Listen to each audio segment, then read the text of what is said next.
Amém. Abra sua Bíblia, por favor, na carta do apóstolo Paulo aos Romanos, no capítulo 2.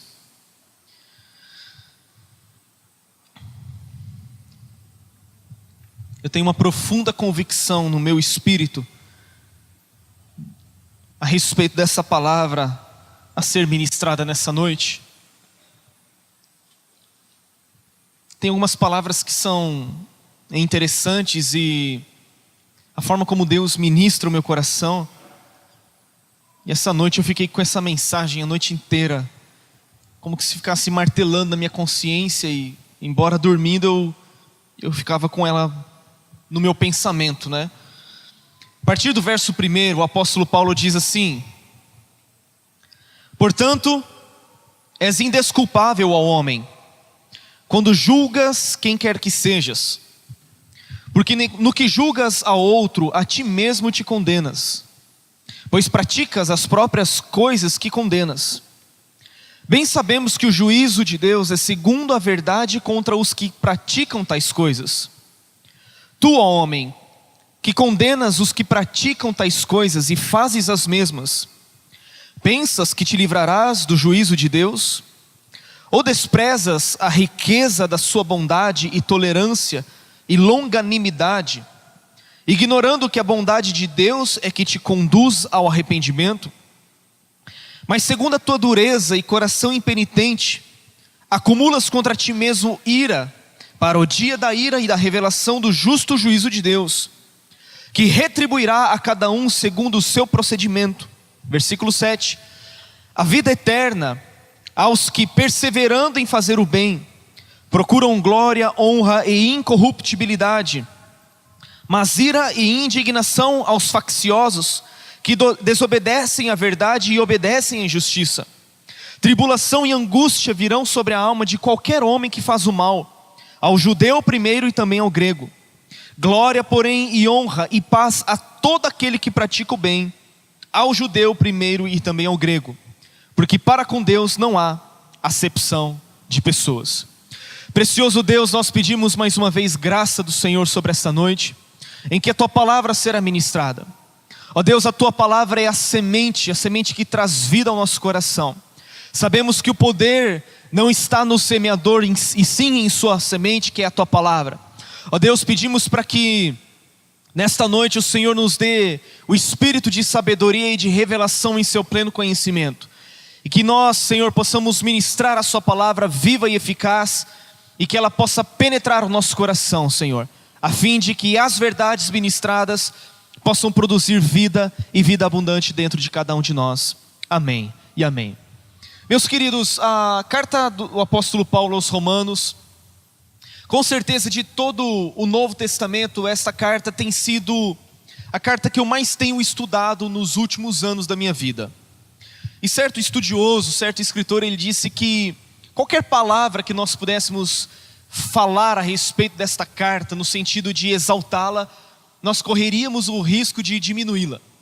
Porque é tão preciosa esta carta de Paulo aos Romanos, porque ele nos mostra o poder do Evangelho, ele nos mostra a justificação pela fé, que inclusive no mês que vem, nós completaremos 500 anos da Reforma Protestante, no dia em que Martinho Lutero fixou nas portas de Wittenberg as 95 teses, e essas 95 teses são baseadas na carta do apóstolo Paulo aos Romanos, especificamente o capítulo 1 e o verso 17. E quando nós olhamos a esta carta, nós percebemos que os primeiros 3 capítulos que Paulo escreve, ele tem como objetivo mostrar a universalidade do pecado, a mostrar que tanto os judeus, que era o povo escolhido de Deus, como também os gentios, que eram os povos que não faziam parte da aliança que Deus havia feito com Israel, todos estes, tanto judeus como gregos, ambos estavam debaixo do pecado, ambos estavam debaixo de condenação, estavam debaixo da ira de Deus. E Paulo, depois de relatar este capítulo, depois de escrever o capítulo 1, quando ele fala a respeito dos gentios que conheceram a Deus através das coisas que foram criadas, ele diz que por meio daquilo que foi criado, o eterno poder de Deus, a sua divindade, ela pode ser vista através das coisas que foram criadas. E Paulo ainda diz que os gentios, mesmo tendo conhecido a Deus, não o reconheceram como Deus e nem o glorificaram, nem lhe renderam graças. Antes eles desobedeceram à verdade e começaram a tomar todo e qualquer tipo de rumo que era totalmente diferente da vontade de Deus. E os gentios, quando nós olhamos a palavra de Deus, os povos pagãos que não conheciam a Deus, eles eram os povos que estavam totalmente entregues à impureza, a dissoluções, a uma vida totalmente depravada, uma vida de total devassidão. E agora no capítulo 2, Paulo, depois de se dirigir aos gentios, ele se dirige aos judeus, dizendo: vocês que se apoiam na lei de Deus, vocês que acham que são o povo de Deus, e vocês de fato são, mas vocês que acham que por ser o povo de Deus, vocês estão livres do juízo de Deus, vocês estão enganados. Porque qual que era a atitude daqueles povos, daquele povo judeu? Eles, por serem ouvidores da lei, por serem judeus externamente, por serem circuncidados, eles estavam apoiados sobre a sua religião. E a atitude deles era de simplesmente julgar aos gentios, porque eles praticavam coisas indecentes, eles praticavam coisas que, queridos, já ouviu aquela expressão que até mesmo Deus duvida? E eles condenavam aquelas pessoas porque praticavam essas coisas. Só que Paulo diz que aquilo que os judeus condenavam nos gentios, eles estavam sendo indesculpáveis diante de Deus, porque naquilo que eles condenavam, eles praticavam também. Exatamente aquilo que eles estavam condenando era a forma de vida que eles estavam vivendo. E Paulo diz: vocês são indesculpáveis diante de Deus. Por quê? Porque naquilo que vocês julgam a outros, vocês também são condenados. Por quê? Porque vocês praticam as coisas que vocês mesmos estão condenando. E Paulo começa então a descrever a respeito de um dia em que todo homem estará diante de Deus, e que nós chamamos, e a Bíblia chama deste dia, de um dia de prestação de contas. Um dia em que todo homem estará diante de Deus, e o versículo de número 6 nos diz que Deus retribuirá a cada um segundo o seu procedimento. Então aqueles judeus da época, os críticos moralistas, eles estavam condenando os gentios, mas eles mesmos, naquilo que eles condenavam, eles estavam sendo condenados. Por quê? Porque eles praticavam aquilo que eles mesmos condenavam. Deu para entender até aí? Então Paulo começa a descrever a respeito do juízo e do julgamento de Deus. Aliás, essa mensagem, a mensagem do juízo de Deus, a mensagem de um dia de prestação de contas, a mensagem de um dia em que todos os homens, tanto judeus como gregos, tanto os justos como os ímpios, tanto os que creem como os que não creem, todos estarão diante de Deus. E para com Deus não há acepção de pessoas. E Paulo então começa a dizer que todos os homens estarão diante de Deus. E quando você olha, querido, o Antigo Testamento e o Novo Testamento, você vai ver que toda a Bíblia descreve a respeito deste dia. Os livros proféticos do Antigo Testamento, as cartas de Paulo, as cartas de Pedro, as cartas gerais, todas elas mencionam a respeito deste dia, o dia de prestação de contas. Aliás, o próprio Senhor Jesus Cristo falou a respeito deste dia. E o que nós podemos ainda perceber, queridos, é que o caráter de Deus é um caráter justo. Deus é justo e Ele não folga com a injustiça. A Bíblia nos diz que, em 2 Coríntios 5,10, porque importa que todos nós compareçamos perante o tribunal de Cristo, para que cada um receba, segundo o bem ou o mal que tiver feito por meio do corpo. Então, o juízo, a justiça é algo que faz parte do caráter de Deus. Quando Abraão está orando a Deus, intercedendo pela cidade de Sodoma e Gomorra, ele diz assim: não fará justiça o juiz de toda a terra. Ou seja, ele está falando que se existe um atributo que Deus tem, é o atributo de justiça. No Salmo 89:14 está escrito assim que justiça e juízo são a base do trono de Deus.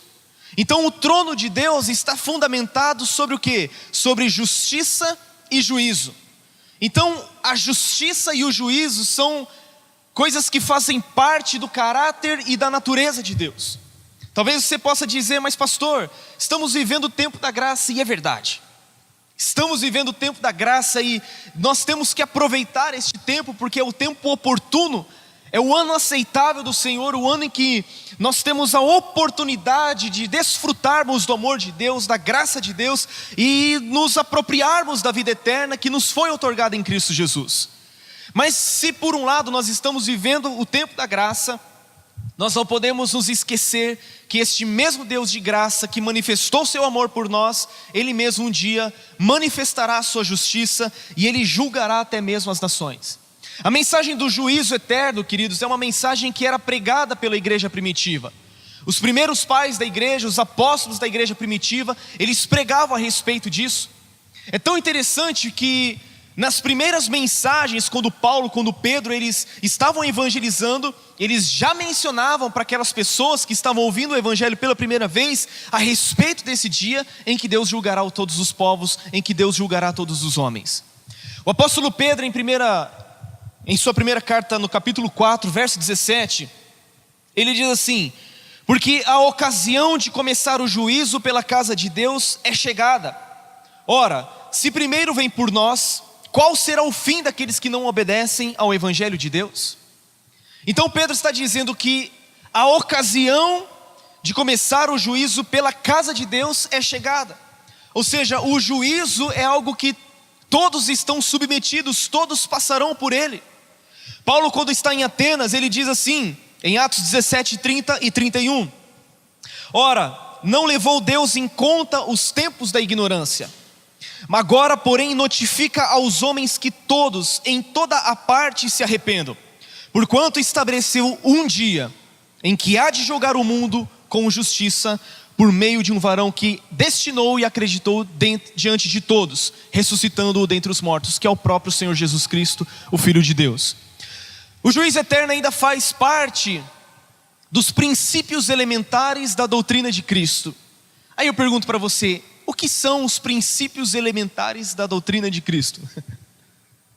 Os princípios elementares da doutrina de Cristo são o beabá da vida cristã, são o ABC da vida cristã. O autor aos Hebreus menciona 6 princípios elementares, quando ele fala a respeito do arrependimento das obras mortas, a respeito da fé em Deus, o ensino sobre batismo e imposição de mãos, a ressurreição dos mortos e o juízo eterno. Portanto, nós entendermos a respeito do juízo eterno, é nós entendermos a respeito dos princípios elementares da doutrina de Cristo. Entender a respeito do juízo eterno, deste dia em que Deus há de julgar todos os homens, é nós entendermos que isso faz parte dos princípios elementares da vida cristã. Então eu não estou pregando algo que é caldo grosso, assim como nós dizemos muitas vezes. Não estou pregando para você algo absurdamente teológico, difícil de compreensão, mas estou trazendo algo para você, que no princípio da igreja, depois de Atos, todos os homens que estavam ouvindo o evangelho, ouviam esse tipo de mensagem também. Então, querido, nós vamos ver a partir deste texto de Romanos 2, alguns fundamentos, algumas verdades a respeito deste juízo. Em primeiro lugar, Paulo diz assim, no capítulo 2 de Romanos, verso 2. Ele começa a lançar aqui os fundamentos desse juízo. Quando ele diz: bem sabemos que o juízo de Deus é segundo a verdade contra os que praticam tais coisas. Então o primeiro fundamento do juízo, de como Deus julgará os homens, de como Deus julgará a humanidade, é que o primeiro fundamento é: o juízo de Deus é segundo a verdade. Digam comigo, o juízo de Deus é segundo a verdade. Portanto, querido, nenhuma mentira prevalecerá naquele grande dia. Nenhuma mentira pode ser mais poderosa do que a verdade. E todos nós seremos julgados segundo a verdade de Deus. Nós não seremos julgados de acordo com o que nós achamos, nós não seremos julgados de acordo com o que nós pensamos, mas todos nós seremos julgados de acordo com a verdade, segundo a verdade. Jesus, em João 17, na sua oração sacerdotal, ele diz assim: Pai, santifica-os na tua palavra, na verdade, a tua palavra é a verdade. O que é a verdade? A verdade é a palavra de Deus. Portanto, toda a humanidade será julgada segundo a verdade de Deus, que é a sua palavra. Em João 12:48, Jesus diz assim: quem me rejeita não recebe as minhas palavras. Quem me rejeita e não recebe as minhas palavras, tem quem o julgue. E aí ele diz: a própria palavra que tenho proferido, essa o julgará no último dia. Então quem é que julgará? A própria palavra de Deus. Por quê? Porque ela é o maior e o principal fundamento do julgamento de Deus.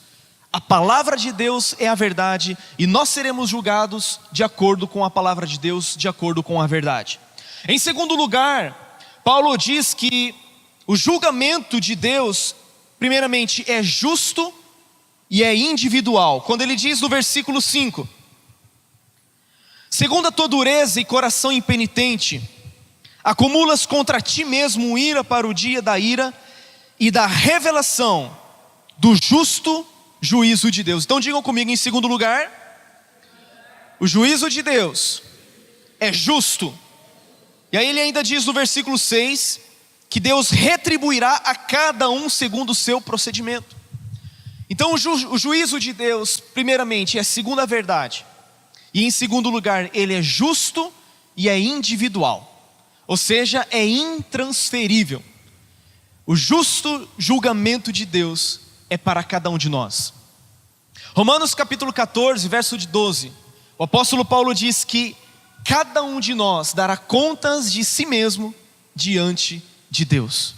Então esse julgamento é um julgamento intransferível. Esse julgamento é um julgamento justo. Ou seja, nesse dia não haverá o tal do jeitinho brasileiro, querido. Aliás, deixa eu dizer uma boa notícia para você: Deus não é brasileiro. Eu sempre ouvi na minha infância que Deus é brasileiro, mas eu cheguei à conclusão que Deus não é brasileiro não, irmão. Olha, não tem nada a ver com essa nação, né? Olhando para a realidade de hoje, não dá. Paulo está dizendo que o julgamento de Deus será um julgamento justo. Por quê? Porque será segundo o nosso procedimento. Esse julgamento será individual, ou seja, eu não poderei ser julgado pelos atos da minha esposa, e nem ela poderá ser julgada pelos meus atos. Você não poderá ser julgado pelos atos do seu pai, e nem o seu pai ser julgado pelos seus atos. Por quê? Porque o julgamento de Deus é individual, é intransferível, é justo, é segundo o procedimento de cada um de nós. E lá não haverá como, querido, nós recorrermos à segunda instância. Por quê? Porque o julgamento é justo, porque Deus é justo, Ele é o justo juiz de toda a terra, e Ele fará justiça naquele dia também. E em terceiro lugar, Paulo diz no verso de número 11, porque para com Deus não há acepção de pessoas. Ou seja, esse julgamento será também sem parcialidade. Ou seja, nós não poderemos dizer: Deus, o meu pai era crente, porque será um julgamento imparcial, será um julgamento sem parcialidade. Ou seja, para com Deus não há acepção de pessoas. Esse julgamento será segundo a verdade, ele será justo segundo o procedimento de cada um, e ele será também sem parcialidade. Ou até mesmo muitas vezes as pessoas poderão naquele dia usar da seguinte desculpa, quando elas disserem: Senhor, Senhor, em teu nome expulsamos demônios, fizemos muitos milagres, curamos os enfermos. Só que o Senhor dirá o quê? Apartai-vos de mim, vós que praticais a iniquidade, nunca vos conheci. Ou seja, nem mesmo aquilo que fazemos para Deus poderá subornar a Deus. Por quê? Porque Deus está mais interessado naquilo que eu sou do que aquilo que eu faço. Então, pela árvore, pelos frutos se conhece a árvore. Nós seremos julgados pelos nossos frutos e não pelas nossas obras, basicamente. Ok? Então o julgamento de Deus é segundo o procedimento de cada um. Agora, pelo que nós seremos julgados? Paulo disse no versículo 6, que nós seremos retribuídos, que Deus retribuirá a cada um segundo o seu procedimento. Então nós seremos julgados, em primeiro lugar, pelas nossas ações, pelas nossas atitudes, pelas escolhas que nós temos na nossa vida. pelos caminhos pelos quais nós estamos traçando a nossa vida. Quais ações você tem tomado? As atitudes que você tem tomado, as decisões que você tem tomado em sua vida, são atitudes, são decisões, são ações de acordo com a vontade de Deus? E muitas vezes, querido, nós fazemos algo e falamos: Deus abençoa. Nós temos atitudes e pedimos para que Deus abençoe, mas nós não procuramos compreender qual é a vontade de Deus para a nossa vida. E a Bíblia está dizendo que Deus retribuirá a cada um segundo o seu procedimento. Então, em primeiro lugar, nós seremos julgados pelas nossas ações. Daremos conta a Deus de tudo aquilo que nós fizemos por meio do nosso corpo, o bem ou o mal. Daremos contas diante de Deus de todo o recurso que passou em nossas mãos. Daremos conta diante de Deus de todos os talentos que o Senhor nos confiou. Mateus capítulo 25, Jesus fala a respeito disso. Um dia em que o Senhor virá prestar contas e pedirá contas de cada talento que Ele confiou nas nossas mãos. Ele pedirá contas de talentos, sejam eles recursos financeiros, sejam eles recursos intelectuais, ou seja, qualquer outro tipo de recurso que Deus confiou a cada um de nós. Em segundo lugar, nós seremos julgados pelas nossas palavras, aquilo que falamos, aquilo que proferimos. Jesus, em Mateus 12, 36 e 37, Ele diz: digo-vos que de toda palavra frívola que proferirem os homens, dela darão conta no dia do juízo. Porque pelas tuas palavras serás justificado, e pelas tuas palavras serás condenado. Então nós seremos julgados, querido, pelas mentiras que nós contamos. Seremos julgados pelos palavrões que saem da nossa boca, pelas palavras torpes que saem da nossa boca. Seremos julgados pela maledicência, pelo julgamento que nós proferimos com a nossa boca em relação às outras pessoas. Jesus está dizendo que pelas nossas palavras seremos justificados, e pelas nossas palavras nós seremos condenados. Que de toda palavra frívola que sair da nossa boca, dela nós daremos conta diante do juízo, no dia do juízo. Isso precisa gerar em nosso coração um temor diante de Deus, uma reverência diante de Deus por aquilo que sai dos nossos lábios. Em terceiro lugar, nós seremos julgados pelas nossas omissões.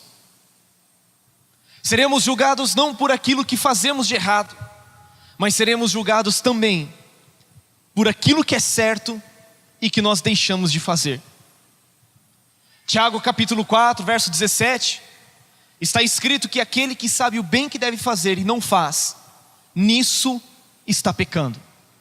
Então, quando nós sabemos o bem que nós devemos fazer e não fazemos, nós estamos pecando contra Deus. Quando eu sei que eu preciso ajudar ao meu próximo, quando eu sei que eu preciso evangelizar, quando eu sei que eu preciso estender a mão ao necessitado, quando eu sei que eu preciso, falar do evangelho para as pessoas e eu me omito, eu estou pecando contra Deus. Querido, esses dias eu bati na porta de um cliente, minha esposa até citou no início do culto. Eu bati na porta de um cliente e estava conversando com a pessoa da recepção.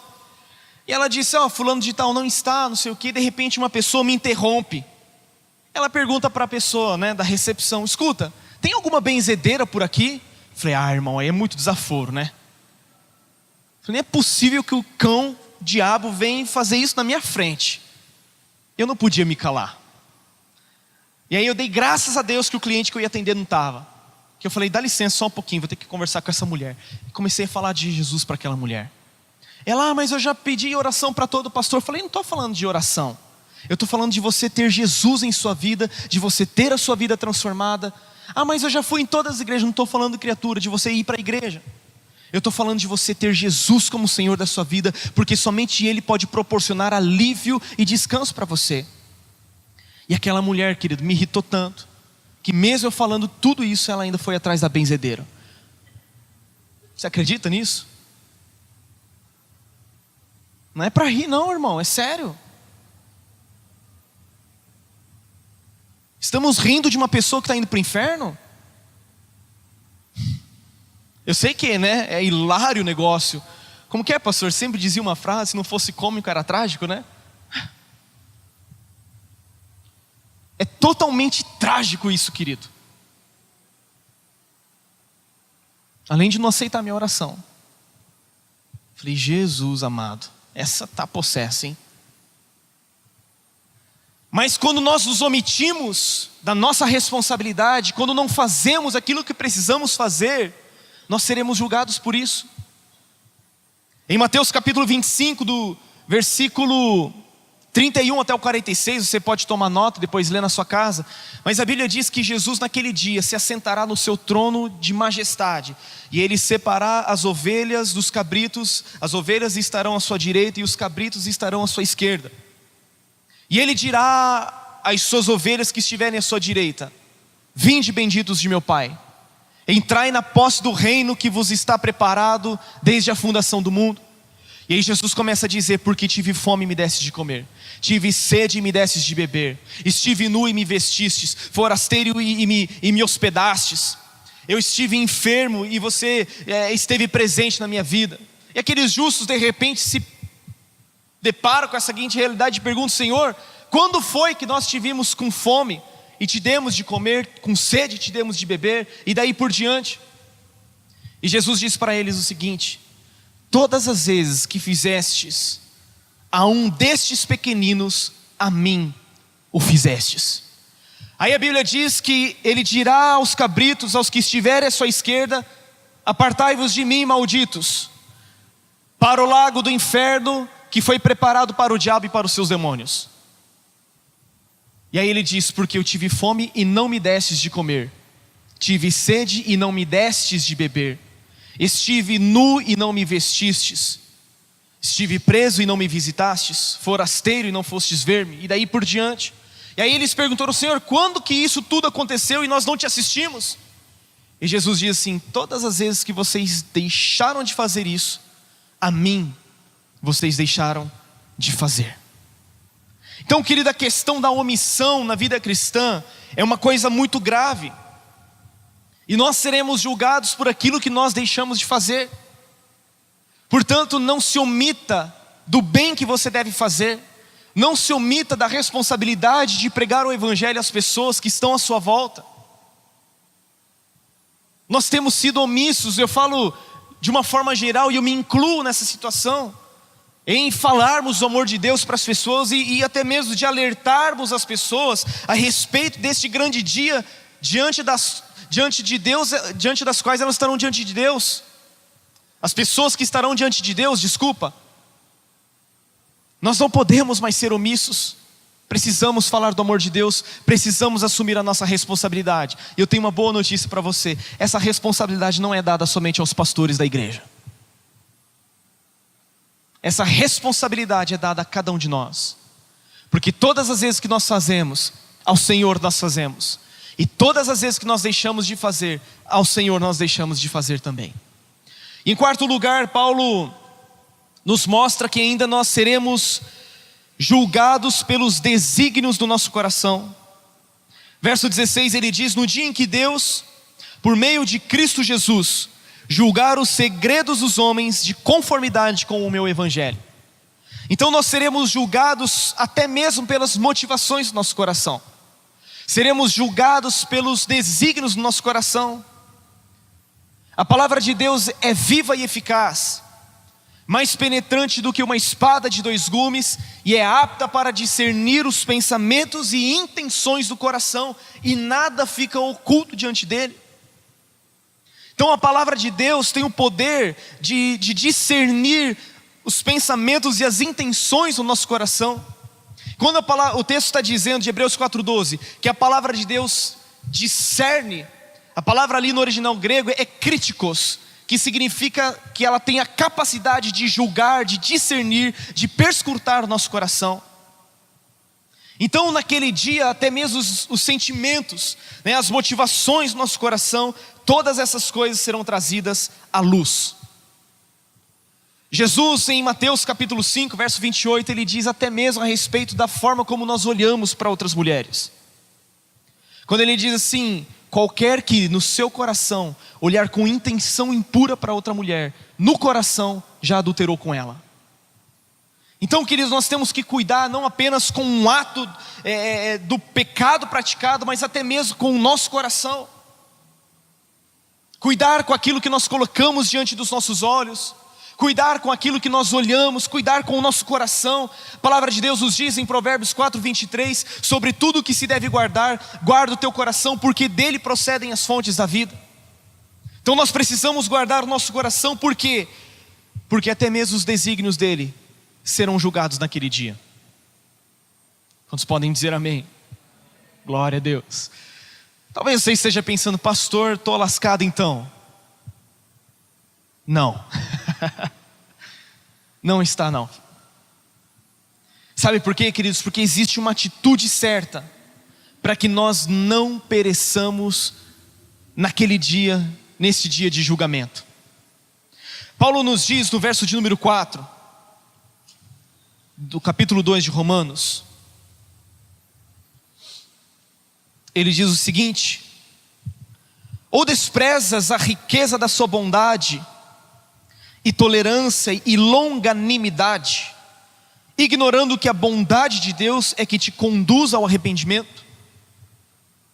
Deixa eu dizer uma coisa para você, que o grande problema da nossa vida não é o fato de que nós não temos todas as qualidades necessárias, mas o grande problema da nossa vida é não reconhecermos a ausência dessas qualidades.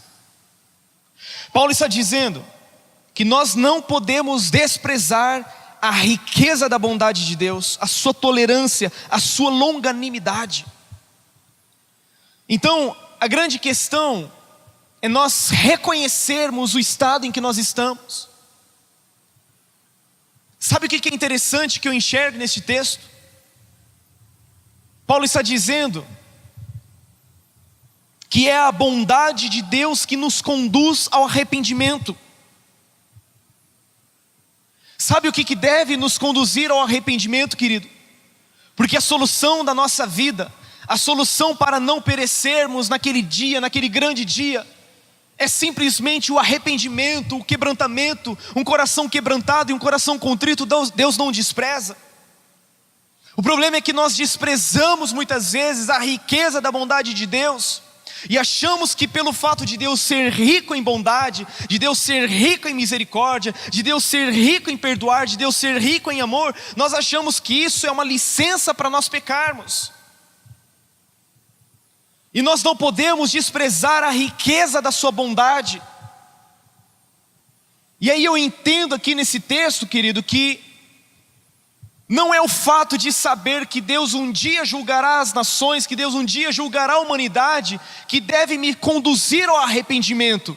Mas o que deve me conduzir ao arrependimento é a riqueza da bondade de Deus, aleluia.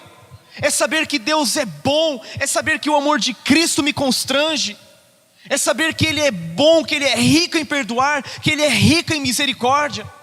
Então eu me arrependo, não é por causa que eu tenho medo de que um dia Deus vai fulminar as pessoas, não é por causa disso. Eu me arrependo por quê? Porque eu entendo que a bondade dEle é uma bondade rica, é uma bondade infinita, é uma bondade imensurável. Isso é que precisa gerar contrição em nosso coração. E eu esperava você dizer um amém mais empolgado dessa vez. Sabe por quê? Porque essa mensagem do juízo deve gerar arrependimento em nosso coração. Só que o que deve gerar arrependimento genuinamente em nosso coração não é o medo de ser punido, mas é o constrangimento da bondade de Deus. Paulo diz lá em 2 Coríntios 5,14: pois o amor de Cristo me constrange. Jó, ele era considerado um homem justo, um homem íntegro, um homem reto, que não havia ninguém na terra semelhante a ele. Só que depois de toda a situação que ele passou, de perder tudo, e depois de ter sido restaurado, ele diz assim: olha, eu te conhecia, Deus, só de ouvir falar, mas agora os meus olhos te veem. E aí ele diz: por isso me abomino no pó e na cinza. Ou seja, quanto nós mais conhecemos a bondade de Deus, quanto mais conhecemos a sua grandeza, quanto mais mergulhamos no seu amor, mais isso gera arrependimento e contrição em nosso coração. Paulo está dizendo: não despreze a bondade de Deus, não despreze a riqueza da sua bondade. Graça, querido, não é licença nem permissão para pecar.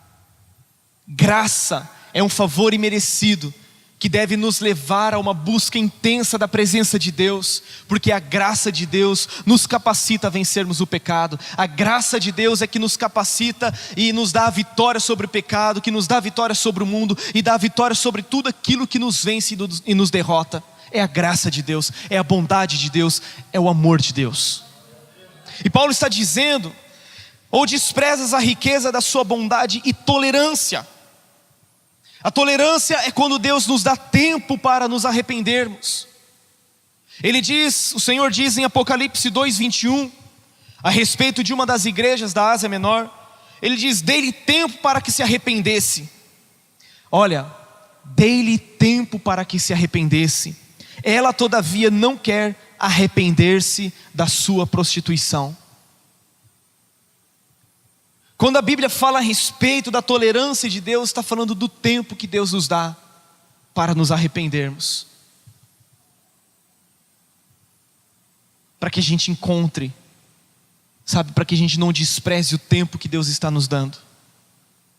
E é que nem eu disse, querido, lá não haverá possibilidades de recorrermos à segunda instância. O julgamento é justo, é segundo o procedimento de cada um de nós. Por isso que Deus tolera certas coisas em nossa vida, porque Ele está nos dando tempo para nos arrependermos. Paulo ainda diz, depois de falar da bondade e da tolerância, ele fala ainda da longanimidade. É a paciência esticada que Deus tem conosco, é uma paciência longa. O apóstolo Pedro, em 2 de Pedro 3:9, acompanhe no telão comigo, por favor.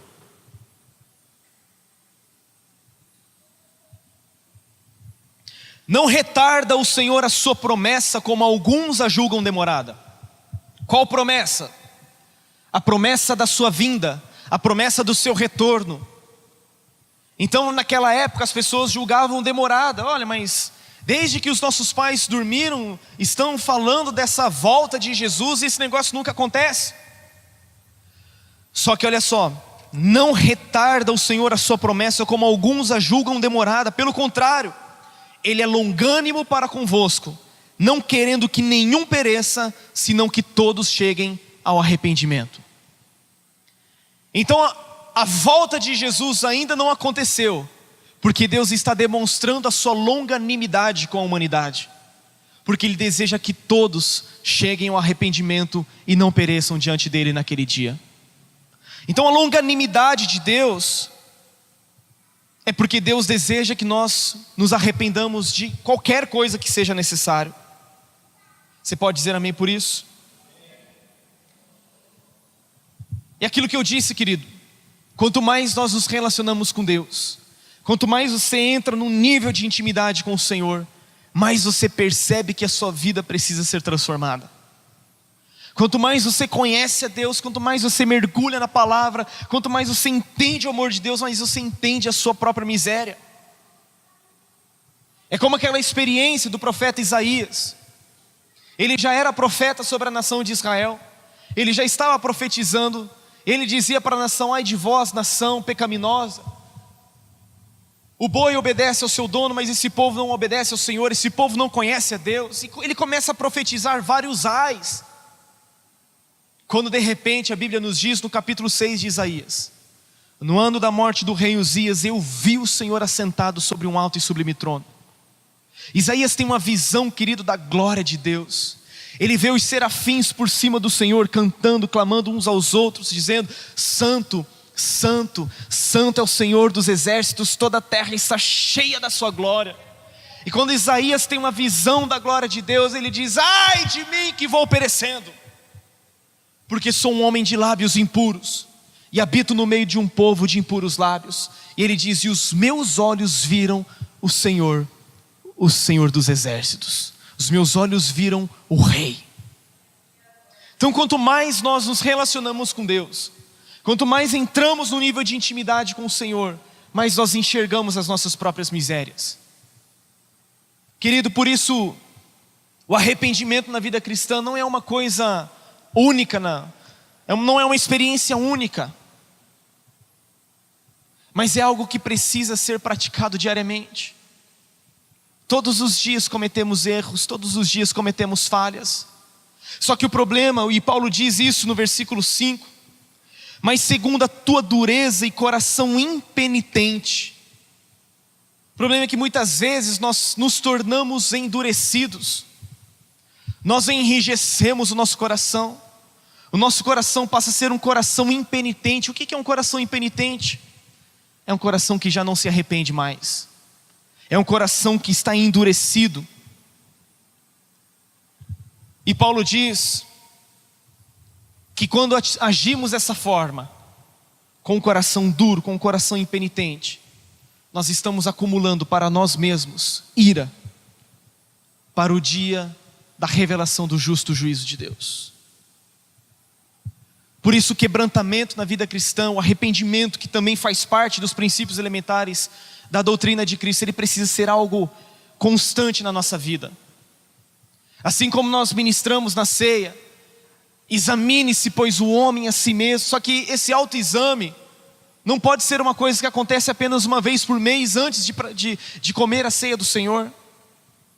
Este autoexame, essa autoanálise, este olhar para dentro, é uma coisa que precisa acontecer diariamente na nossa vida. E devemos dizer como Davi, o salmista, ele diz: Senhor, sonda-me, tu me sondas e me conheces, vê se há em mim, Senhor, algum caminho mau, e guia-me pelo caminho eterno.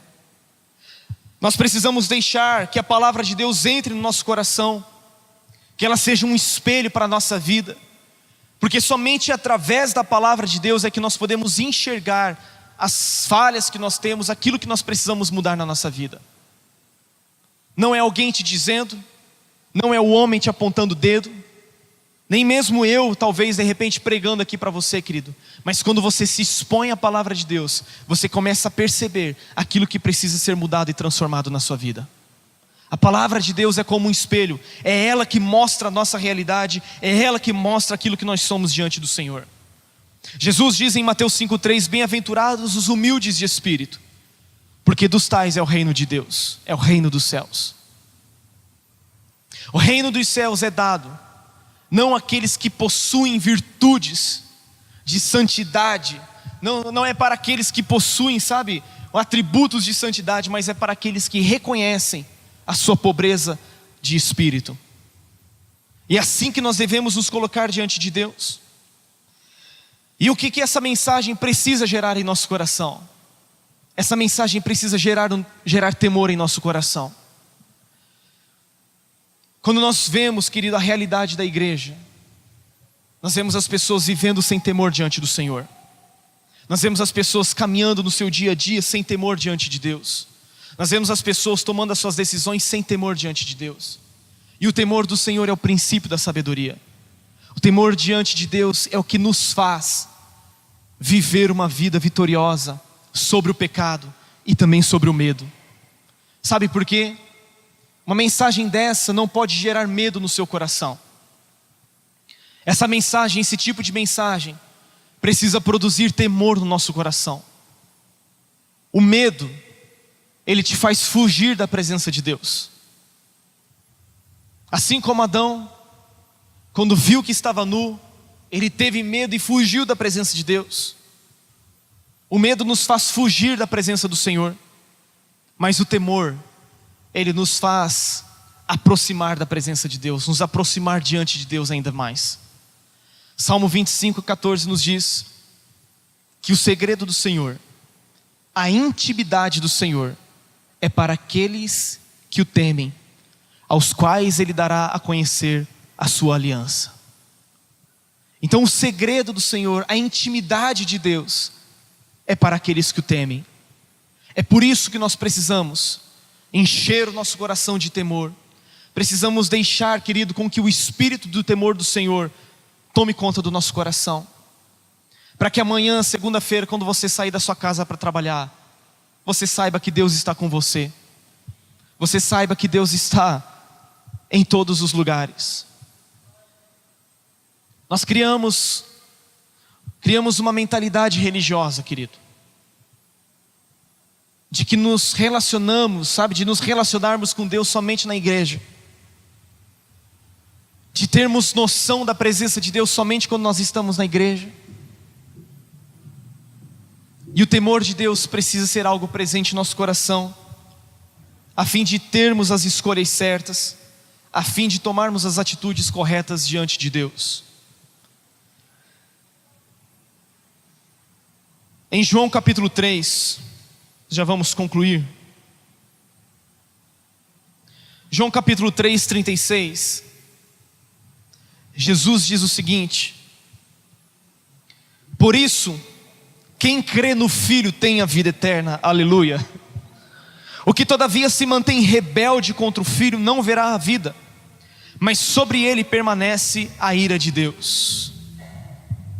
Aqueles que se mantêm rebelde contra o Filho de Deus, o que permanece sobre eles? A ira de Deus. Aquele que crê no Filho tem a vida eterna. Aquele que tem o Filho tem a vida eterna que Deus nos prometeu. E a Bíblia nos diz no capítulo 2 de Romanos, verso 7, que Deus dará a vida eterna aos que, perseverando em fazer o bem, procuram glória, honra e incorruptibilidade. Aí ele diz no versículo 8: mas ira e indignação aos facciosos, que desobedecem à verdade e obedecem à injustiça. Existem pessoas que não apenas desobedecem à verdade, como também obedecem à injustiça. Ira e indignação aos facciosos, que desobedecem à verdade e obedecem à injustiça. Verso 9: tribulação e angústia virão sobre a alma de qualquer homem que faz o mal, ao judeu primeiro e também ao grego. Mas a nós, que cremos no Filho de Deus, glória, porém, e honra e paz a todo aquele que pratica o bem, ao judeu primeiro e também ao grego. Assim como Deus não fez distinção a respeito do pecado, dizendo que tanto o judeu como o grego, ambos estavam debaixo do pecado, Deus está dizendo que a vida eterna é tanto para o judeu como também para o grego, ou seja, para todos os que creem no Filho de Deus. Amém? Se nós temos o Filho, nós temos a vida. Mas nós precisamos diariamente, querido, deixar Deus sondar o nosso coração, deixar o Senhor esquadrinhar a nossa vida, não deixar com que o nosso coração se endureça, que o nosso coração se torne um coração impenitente, um coração que não se arrepende mais. Mas precisamos sempre manter um coração quebrantado e contrito, pois a este coração Deus não despreza. Amém? De tudo que se tem ouvido, a suma é: teme a Deus e guarda os seus mandamentos, porque isto é o dever de todo homem. Porque Deus há de trazer a juízo todas as obras, até as que estão escondidas, quer sejam boas, quer sejam más.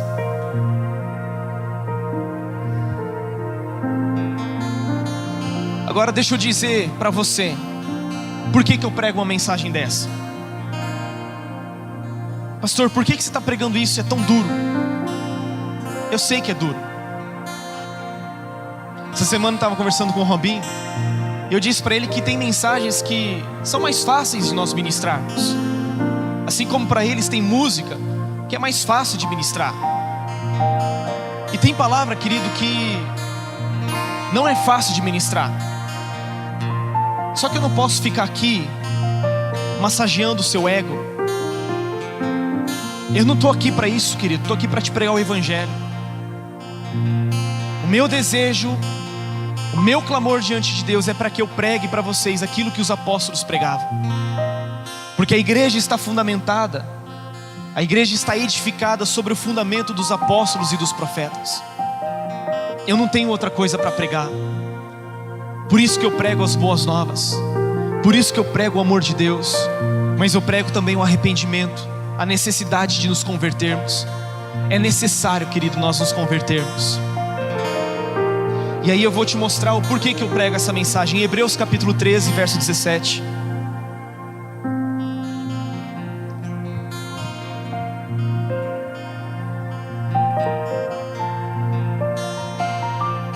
Leiam por gentileza.